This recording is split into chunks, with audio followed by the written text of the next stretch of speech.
Washington. You might know me as the first president of the United States, or you might have seen my dashingly handsome face on the $1 bill. Well, today I'm here to tell you of how I led the daring sneak attack at the Battle of Trenton. On a cold Christmas night in 1776, I led the Continental Army into a sneak attack against the British and the Hessians.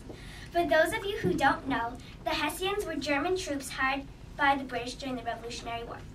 As we set off into the blizzard of a night, we shivered bravely onto boats and crossed the frozen Delaware River. So frozen that it's pretty hard to look heroic when you're trying to break through ice chunks, trying to cross from one side to the next. Next thing we knew, we were heading off to Trenton, New Jersey, a town led by British troops and Hessians. I figured if it was snowing, those lazy men would be inside sipping hot chocolate or tea as they may prefer. Unlike my men who were marching through a blizzard on Christmas night just to defend their country. As we marched through the freezing storm, I thought about how my army was originally just a bunch of farmers that didn't get along. I was proud of them for working hard in training, always putting their best effort forward. Talk about a growing patch of patriotic crops. I was determined to win this battle, especially because we had lost the last three. When we arrived at Trenton, the Continental Army and I witnessed the British and the Hessians just hanging out indoors trying to stay warm. My plan was falling into place. With the British and the Hessians cozy inside, we would catch them off guard. Finally, we attacked. The British and the Hessians were so shocked they didn't even know what to do with themselves. You should have seen their faces. They were all like, ah! It was quite memorable. After battling it out, we eventually won. I was so thrilled. Naturally, I would have celebrated our victory, but we were still in war, so we had to get back to business. After our epic battle in Trenton, we went on to beat the British again in Princeton. We were on a roll. But sadly, the British hired even more troops and captured Philadelphia in 1777. My men and I were spending the winter at Valley Forge. We had to make soup out of burned leaves and chew our leather boots for food. Yikes. That reminds me, I have a dentist appointment to be fitted for some new teeth. Hopefully there will be an upgrade for my rhino and wooden chompers. Long live American freedom.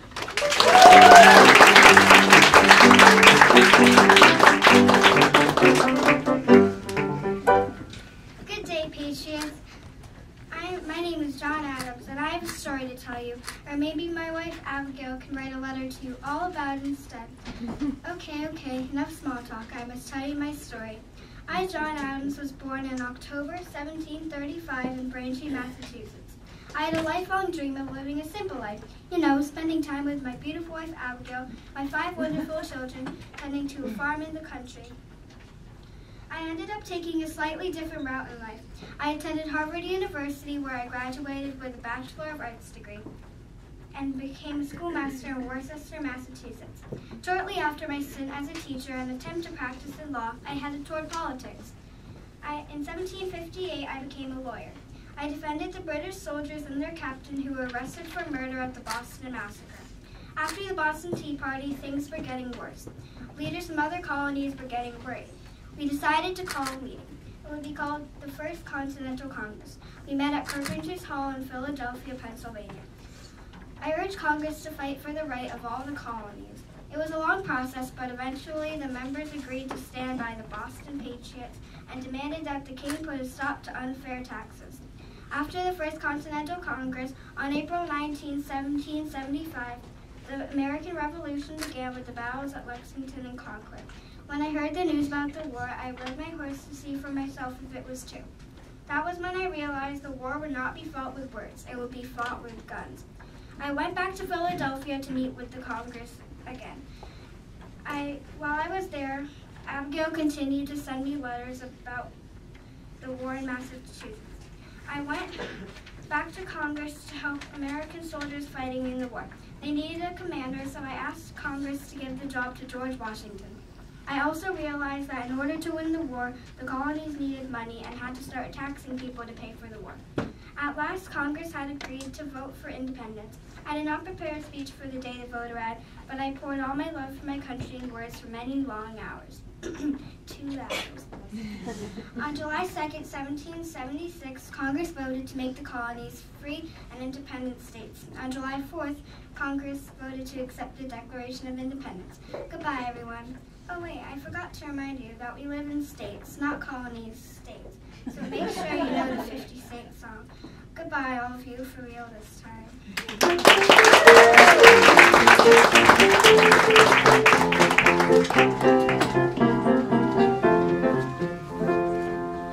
See, great chief with virtue on my side.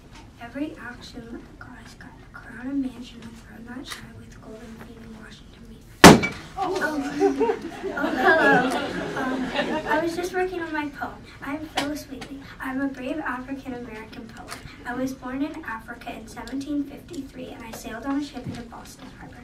When I was 8, I was sold to the Wheatley family as a slave. Now I will tell you about one of the amazing things that happened to me. One night while I was living as a slave in the Wheatley house, I was contemplating the war and was soon inspired to write a poem to General Washington.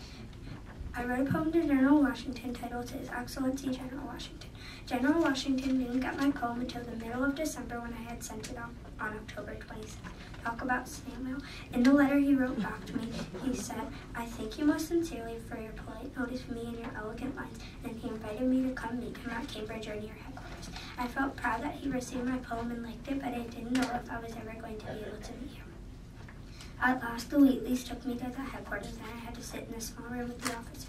Then someone ushered me into the room where General Washington sat in his chair, and when I entered, he stood up. I thought, I've never seen such a tall man before.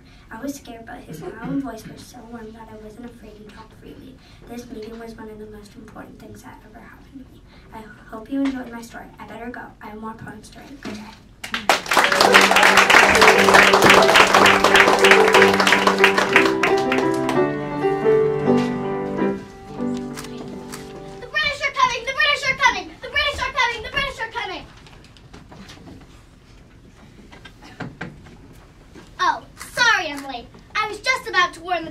That the British were on their way, but I can do that later.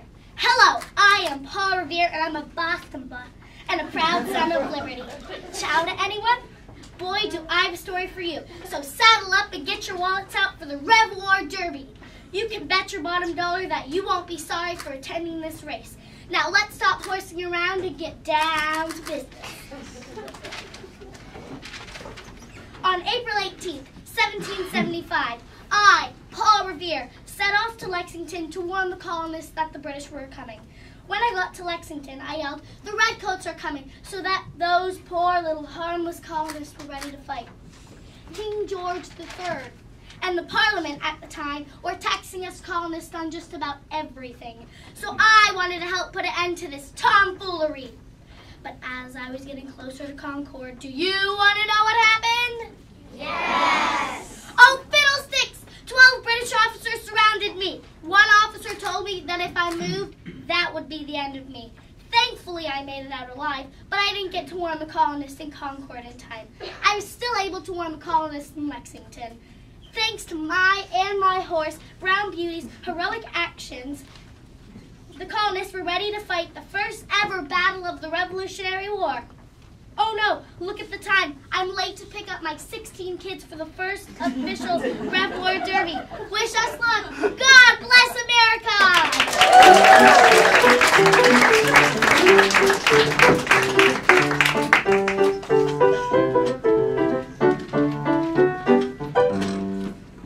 Only 24 miles till I reach West Point. It's not easy wearing men's boots.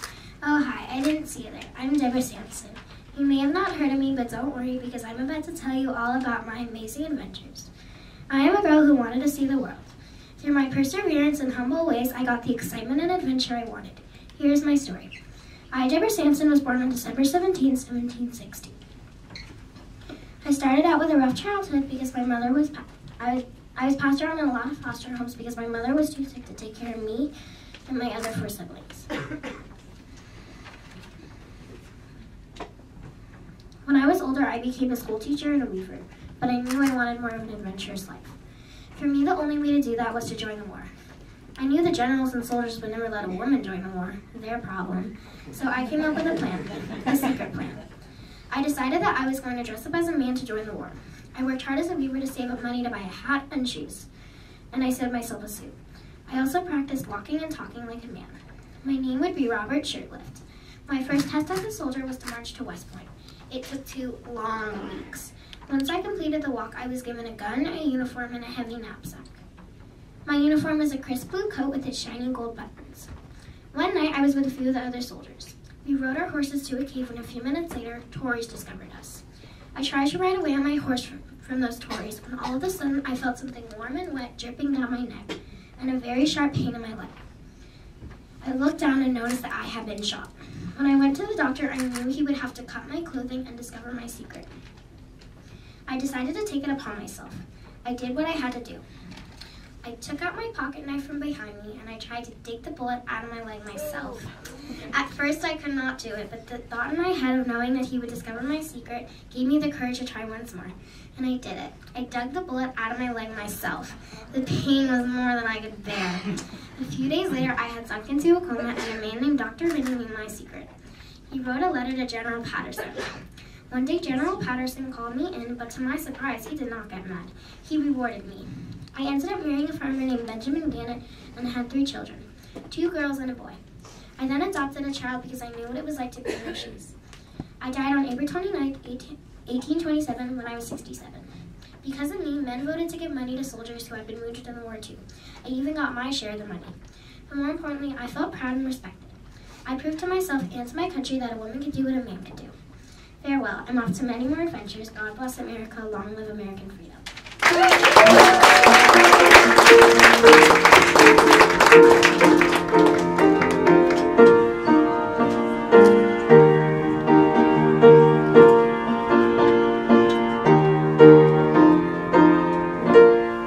Hi folks.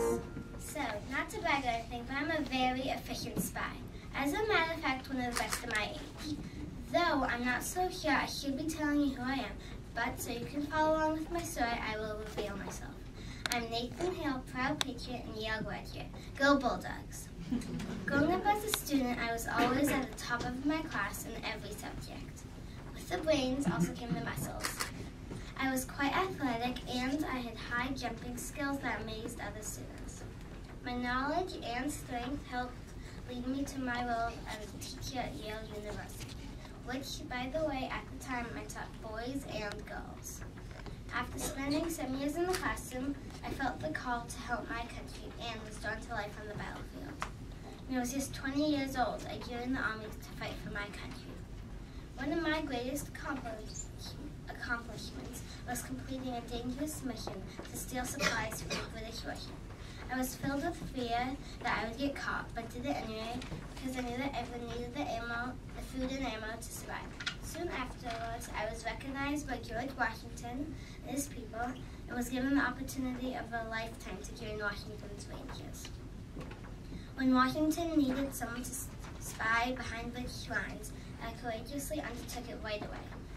When I was spying on the British in New York, I decided to wave down a ship, thinking it was filled with colonists.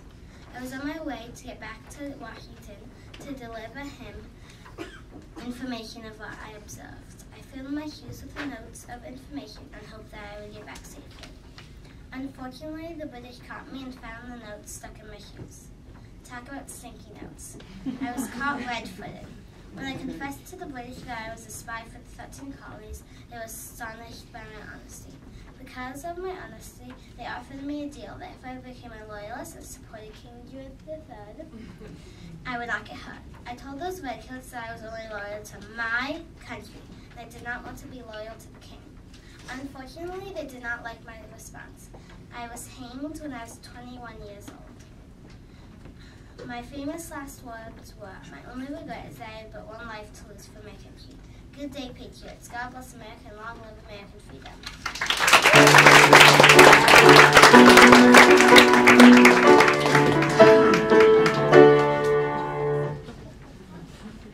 Dear John, I miss you terribly in these cold winter days. I know you're off in Paris signing peace treaty between King George and America. And I know by the time you read this, I might be dead. Please tell Quincy I said hi. Oh, sorry, have a word with me. I forgot my manners. I'm Abigail Adams. I make many great sorrows and joys in my life. I was called the second first lady in the land. You might know me as the woman with the letters or John Adams' wife, but I'm so much more than that, and this is my story. At the beginning of the war, my children and I left Boston and went back to our farm in Braintree, Massachusetts. Later on, I sadly witnessed the Battle of Lexington and Concord. It was only 20 miles from my house, but I was too busy to be worried since I was working so hard to help our nation and tend to the farm that John left me alone to take care of.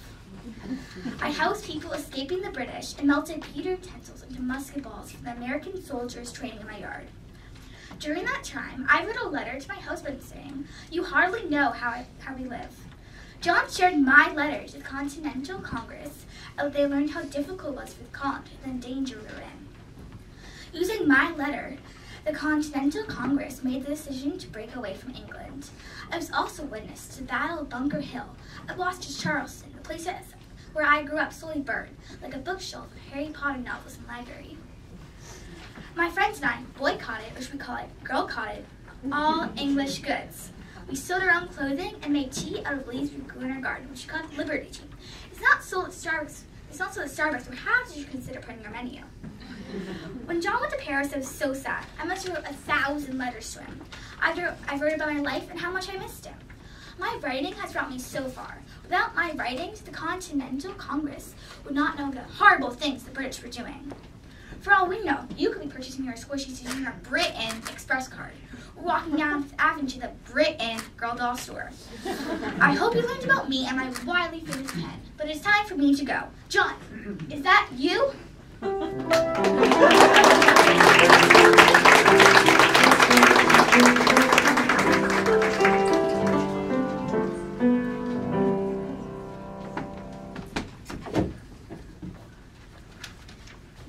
Oh, sorry, I didn't see you there.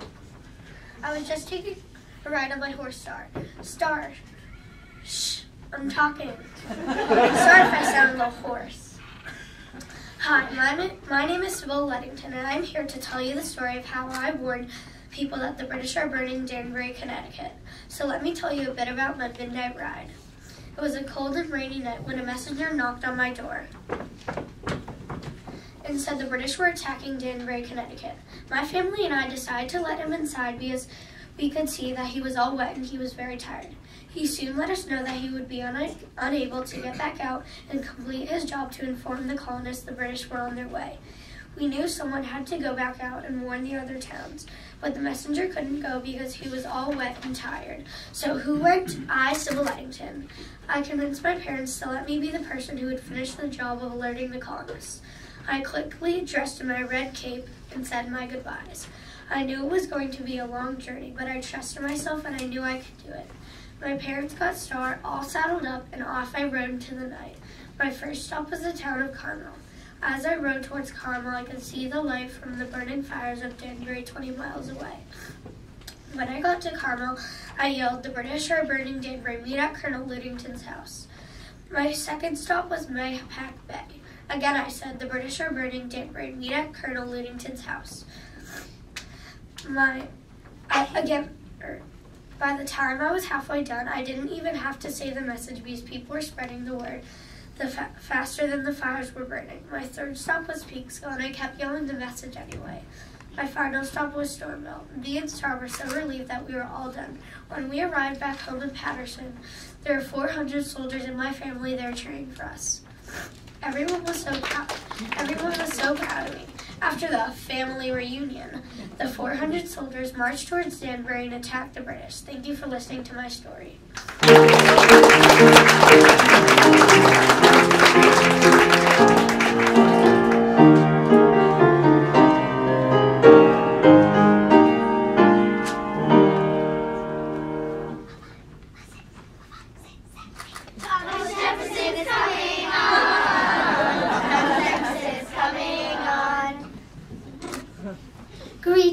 from 1794.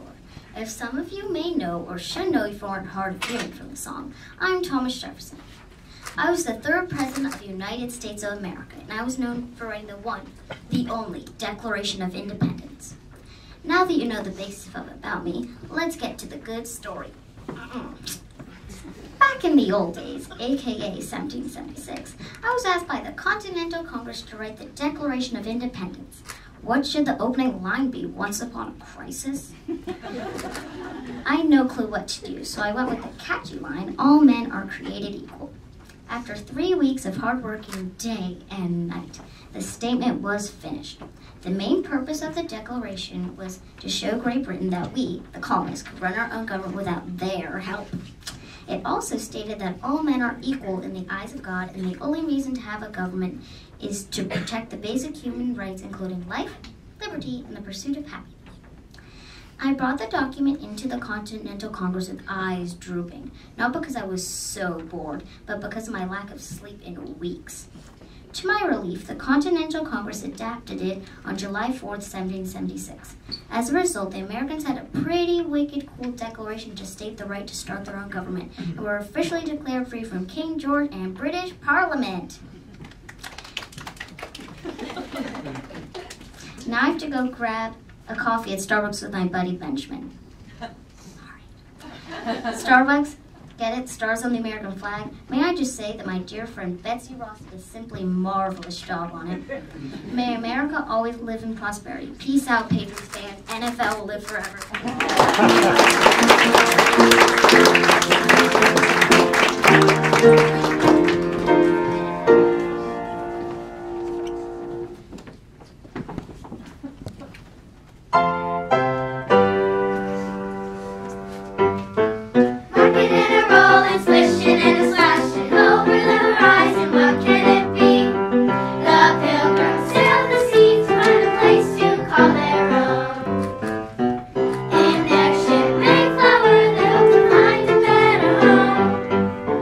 Finally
was dropping off some of my kids at the Sitters.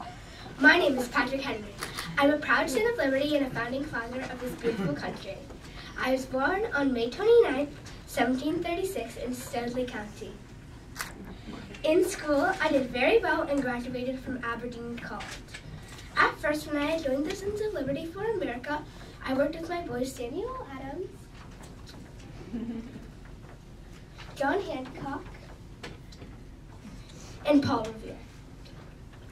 I always had the hope inside that I'd be free from Britain's horrid, ugly, sweaty grass. On December 16th, 1773, I, a proud son of liberty, attended the Boston Tea Party, and I only sipped a little bit of tea from the buckets. The stress of work made me want to find someone I loved even more than work itself, but I still think work is amazing. So I met Sarah Shelton, whom over time became Sarah Henry. We had a child together who we named Martha. We were so happy with our small family. But very sadly, in 1775, my wife had died of uncertain ways. Some people may lose their hope when a loved one dies, but I kept going. Still working hard as a son of liberty, I was lucky enough to meet another love of my life, Dorothea Danchard. We had 16 red-headed sparkling children. Oh wait, 17. It started to be very difficult to pay for the food and tea for my children and my wife. The taxes would not stop. Even though I was in the Sons of Liberty and people thanked me for helping and all, I felt like I wasn't doing much. So I thought it over for a great deal of time, and I decided to meet with Congress at the Second Virginia Convention. There, I followed the speech I practiced over and over. In my speech, I talked about how we, the colonists, did not have fair rights and wanted freedom from King George III. Filled with fire, I exclaimed, "Give me liberty or give me death!" I said this quote in my proudest voice, and I think it was pretty good. Okay, I know it was good. My beautiful speech made me an important person in American history, and as a result, I became good friends with George Washington and even fought in the Revolutionary War. I hope people will always remember me, Patrick Henry. See you later, America.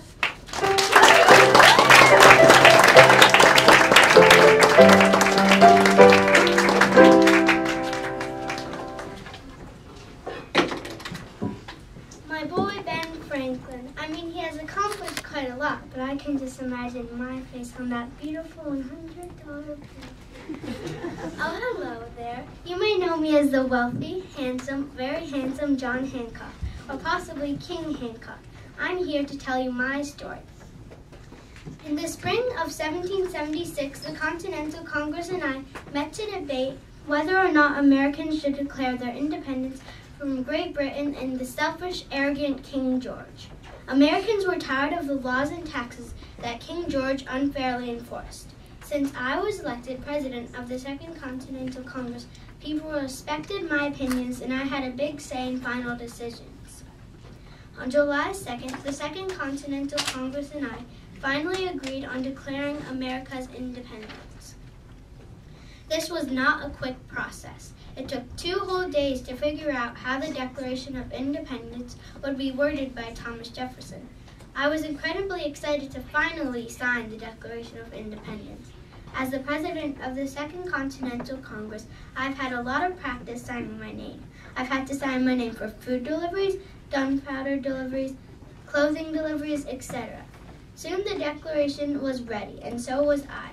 I was honored when I got called to sign first.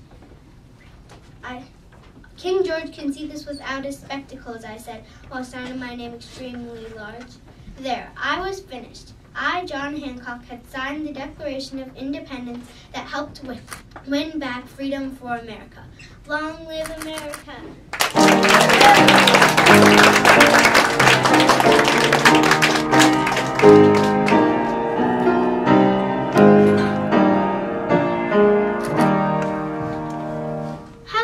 Patriots. My name is Mercy Otis Warren, and you may know me as the famous writer of political plays. My plays were unique. I would cast my patriots as heroes and loyalists as villains. One famous play I wrote was The Squabble of Sinners, which was about the infamous Boston Tea Party, a night when patriots dumped tea into the Boston Harbor rather than pay British tax. When I wrote my political plays, I did not set my gorgeous name.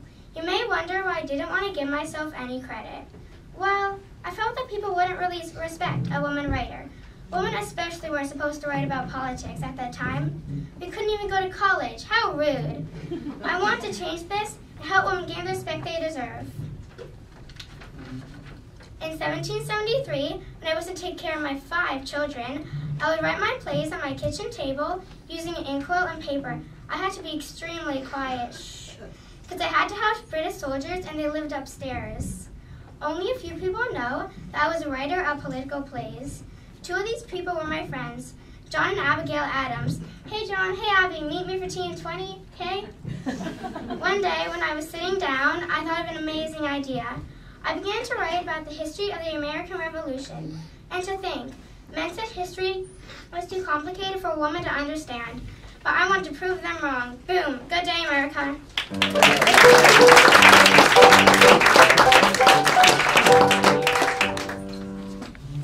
There goes another cannonball. Stop! Back to the trenches, please! Back! Ow!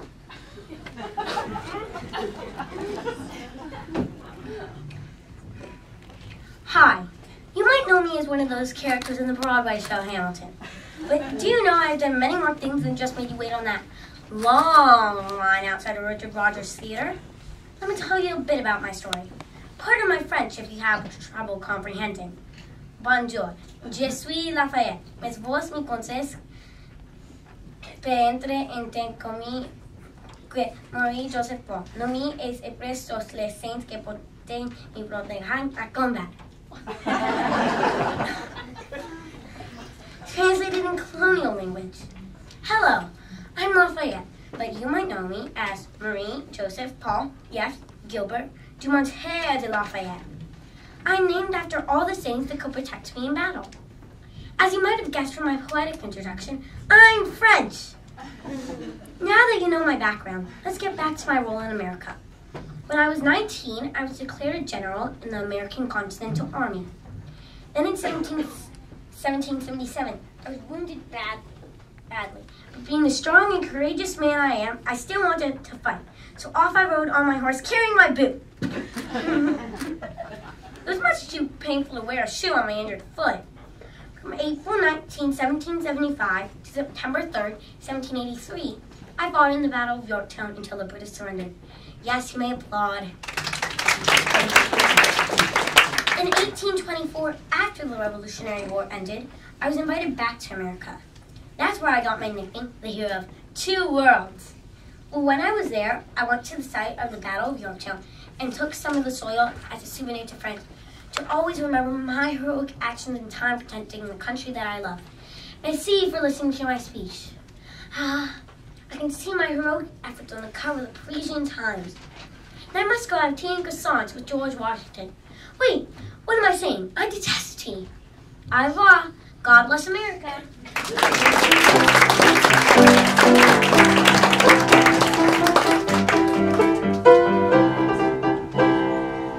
Sorry I'm so out of breath. I was just out on the fields firing cannons at the British. Hello, my name is Mary Ludwig Hayes, but you know me as Molly Pitcher. A proud patriot, I headed to participate in the Revolutionary War following my husband William Hayes.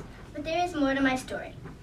When I first headed out to the battlefield, I noticed how thirsty and parched all of the soldiers were. The battlefield was very hot, and watching the colonists try to fight was tiring to look at. I decided to help the soldiers by heading to the spring and filling up my pewter pitcher with cold water. Running through the battlefield past the British forces to get water for the soldiers was very hard, and I could hear the men in the background calling out for my help. Molly Pitcher. After a while, I wasn't sure what to do. Go help the men or stay with the girls. But when I saw all those thirsty soldiers, I did not hesitate to go and help. While I was on the battlefield, I noticed an abandoned cannon with nobody around it. Being the brave and fierce woman I am, I decided to load the cannon and prepare to fire. It was very difficult, and the cannon was quite heavy. I aimed directly at the British and fired what seemed to be 1,000 cannonballs. But they started firing back. They fired and fired and fired, but they did not get me. One cannonball even missed my leg by an inch. I was horrified. Quickly, I picked up my pitcher and ran again through the battlefield. back and forth again and again. By the end of the day, the Americans took control of the battlefield. I felt proud to be one of the few girls to fight. Girl power. Phew, I'm off to get some more water. Long live America.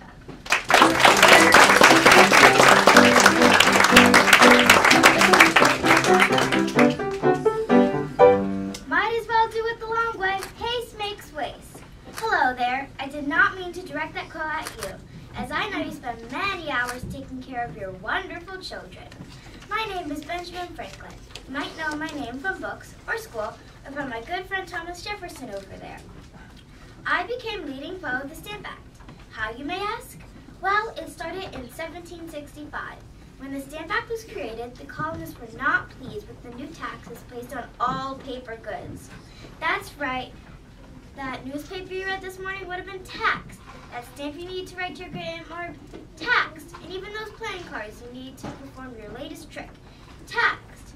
Because I owned the postal service where the taxes were being placed, I was furious. I began to inform the colonists about the unfair taxes that King George III was placing by writing articles in the taxed newspapers, and even fought against Parliament. I fought and fought until the act was repealed.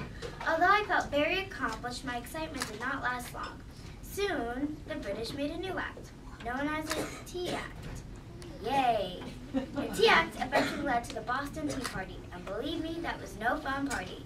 Anyway, you know, people say I talk too much, especially Miss Abigail Adams. Word on the cobblestone streets is that she told King George III that I was quite the talker.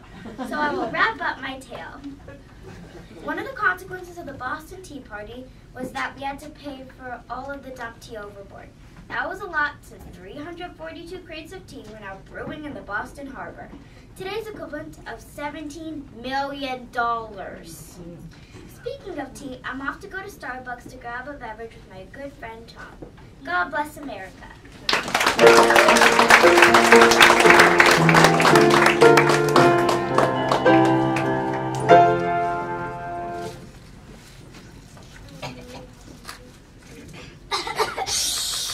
If the British saw me sneaking this note to George Washington, you could say that would be my head on the podium. My name is Patience Lovell Wright.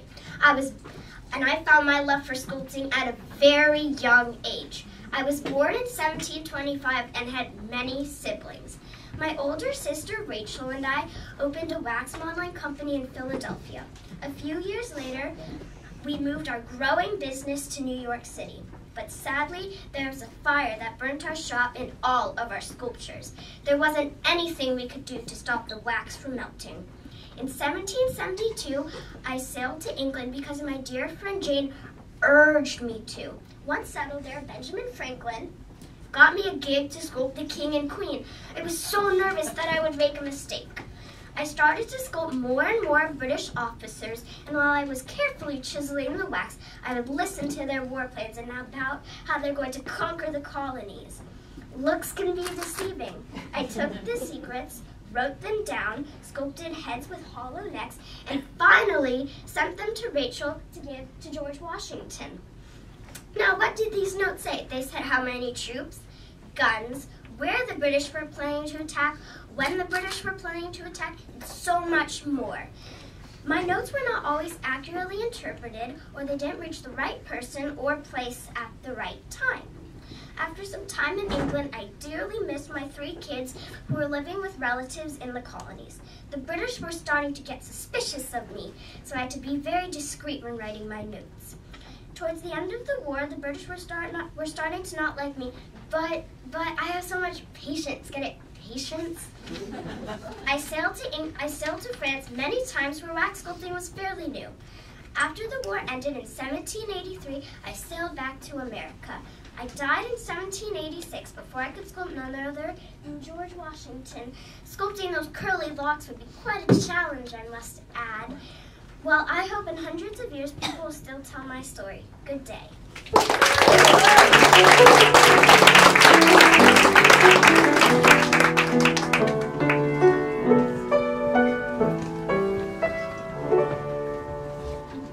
Hello, everybody. You might know me from this amazing and wildly popular beer bottle. But there is so much much to me than beer. I'm Samuel Adams. Some may know me as a rebel or a patriotic button pusher, but I'm actually formally known as the leader of the Sons of Liberty.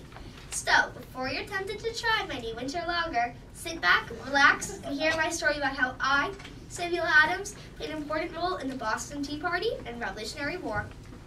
In 1765, I organized a group called the Sons of Liberty. This group was made up of strong, kind, and independent men, such as Paul Revere, John Hancock, Patrick Henry, and James Otis, plus a few others. I know, I should know the names of my coworkers. Back to what I was saying. Most days, we met under an oak that we called the Liberty Tree. One day, we hung a boot from the tree to show our hatred for Lord Bute, a British tax agent. A little while later, in October of 1765, I was elected to the Massachusetts Assembly. There, I met with James Otis, and together we organized the Stamp Act Congress. 8 years later, in November of 1773, the rest of the Sons of Liberty and I helped organize the Boston Tea Party. This, my friends, was not your average tea party. No Yorkshire tea, no mini crumpets, no little cucumber sandwiches. This was a lot more extreme. On a cold winter night in December of 1773, we Sons of Liberty dressed up as Mohawk Indians and threw 342 chests of British tea overboard. When King George heard of this event, he was furious. As a result, he closed off Boston's port, preventing ships from entering and exiting the harbor. Plus, it damaged trade. You think it's a problem when the Red Sox or Patriots have to trade out team members? Well, this was 10 times worse. I, Samuel Adams, am a proud, strong patriot. Life in the colonies or taverns wouldn't be the same without me. Cheers!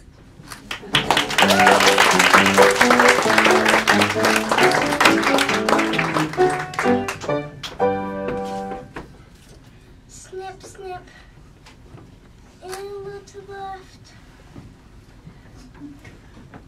Great angle. Perfect. Oh, sorry about that. I was just preparing one of the glorious stars for the first American flag. Speaking of stars, do you know how it was decided how many stars were on the first American flag? Let me explain to you my story and you will find out. Good morning, I am Elizabeth Griscom, but you might know me as Betsy Ross. On January 1st, 1752, I was born in Philadelphia, Pennsylvania. My parents' names were Rebecca and Samuel Griscom, and I was their 9th child. One day, I decided I wanted to become an upholsterer in Philadelphia. In 1775, after my wedding to my dear husband John, we decided to open an upholstery shop. I felt very pleased that my lifelong dream was coming true. One day, while sewing and making curtains and cloths, I heard a knock on the door. I opened it and I saw that it was General George Washington. Good morning, Miss Ross. Will you do me the honor of making the first American flag? When I saw him, I felt shocked. I did not know what to say. I was thinking at the time, how could I help my country? And I felt very pleased that I was asked to create such an important flag.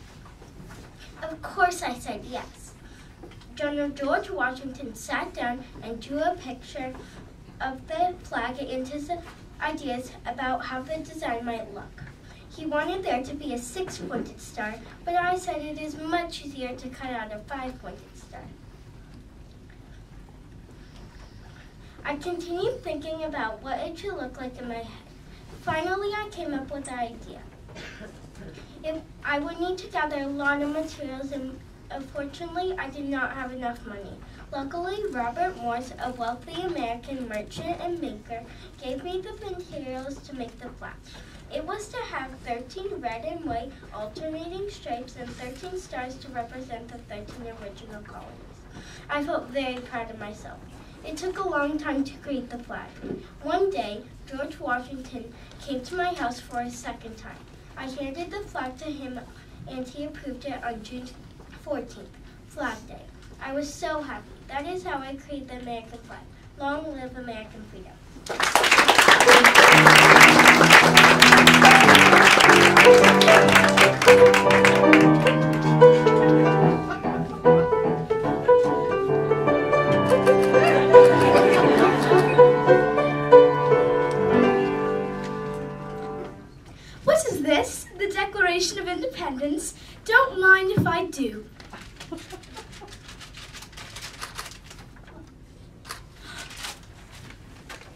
tyrant? How dare he? Let me get this straight. Thomas Jefferson is calling the amazing, beautiful, handsome me a tyrant? I think not. These are the most unfair and disrespectful words anyone has ever said about me. Yes, me, the man in the red coat with the golden crown and jewels. Ha ha ha! Aren't these just beautiful? Tiffany & Co. would be shocked to see these rare diamonds. I am King George III. Let me tell you how this all began. The French and Indian War had just taken place, and unfortunately my boys and I had a lot of money for the damages done. So what did you expect us to do? Money doesn't grow on trees. At least in Britain it doesn't. We had to come up with some sort of way to get more money. I sat around sipping my peppermint tea, twirling my luscious white locks, thinking, And that's when it hit me like a bag of crisps. Tax. Tax. I'll tax the colonies. Now the colonists at the time had to pay for molasses and sugar under my new Sugar Act. I know, it wasn't the sweetest of me. Parliament and I thought it was a practical idea, but to my surprise, the colonists started protesting against me and my taxes. I wasn't sure what to do. I decided to take all tax away besides the tax on tea. I declared aloud, there must be one tax to keep up the right to tax, and as such I approved the tea duty. But big surprise, those colonists still weren't happy. As a matter of fact, they were so furious they decided to have a little tea party. Now let me explain this to you in my language. The colonists having a tea party was not your typical British tea party filled with tiered cake stands, fine china, fruity tea, biscuits, and lace tablecloth. No, this was a bunch of Mohawk Indians launching massive amounts of tea overboard into the Boston harbor. The disappointment I felt after all I had done for these colonies was indescribable. Following the Boston Tea Party, there was this pattern of taxing and protest, taxing and protest. Eventually, the fighting got so bad that war broke out. I had my charming, trustworthy, and devoted loyalists fighting in their bloody redcoats against the colonists, or as you folks might call them, the Patriots. On July 4th, 1776, the colonists unfortunately gained their independence. For those colonists, this meant they could trade with other countries in Britain, they did not have to pay taxes, and they could elect their own Congress. And as for me, I gained the title, the King Who Lost America. But now that I say it, it does have a nice ring to it. Thank you for listening to my story, and I'll possibly see you at the birth of Meghan and Harry's baby. Farewell!